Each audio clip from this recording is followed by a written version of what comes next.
Hi உறவுகளே, இங்கே பாருங்களேன். நாங்கள் கொல்லைக்கு விறகு குடிக்கலான்னு வந்தோம். ஒரு காடை முட்டை விட்டுட்டு போயிருக்கு. அதுவும் ஒரு முந்திரியான இடத்த விட்டுருந்தாலும் ஒன்றும் இல்லை, வெறும் தரையில் விட்டுட்டு போயிருக்கு. எப்படியும் காக்கா வந்துச்சுன்னா வச்சுக்கோங்களேன், முட்டையை கொத்தி சாப்பிட்ரும். அதுவும் ஒன்று தான் விட்டுருக்கு. இது ஆக்சுவலாக இங்கே நிறைய முந்திரி இருந்துச்சு. முந்திரியெல்லாம் வெட்டிட்டாங்களாட்டுக்கு. வேறு ஒரு கொல்லைக்காரவங்க, எங்கள் கொல்லை இல்லைங்க.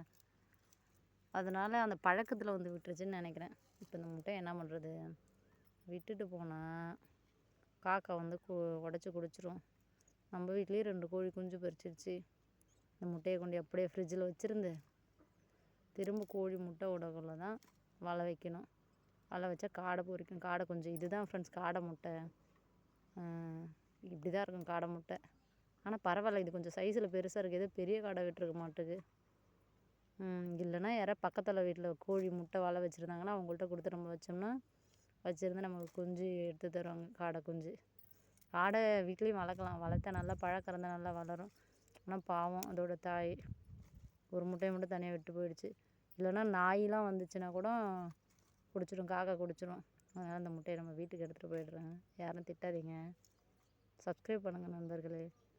ஏதோ கமெண்ட் பண்ணுங்கள், சப்போர்ட் கொடுங்க. பாப்பா நல்லா படிக்கும், திருக்குறள் சொல்லும். நல்ல அதுக்கு மனப்பாடம் பண்ணுற சக்தி அதிகம். அதுக்கு வந்து என்ன ஆசைன்னா 2வது தான் படிக்குது பாப்பா, பேச்சாளர் ஆகணும்னு ஆசை. அதுக்காக சின்ன சின்ன ட்ரைனிங் கொடுத்துட்ருக்கேன். நீங்கள் சப்போர்ட் பண்ணுங்கள். உங்கள் சப்போர்ட் இருந்தால் எல்லாமே பண்ண முடியும். ஷேர் பண்ணுங்கள், கமெண்ட் பண்ணுங்கள். நன்றி உறவுகளே.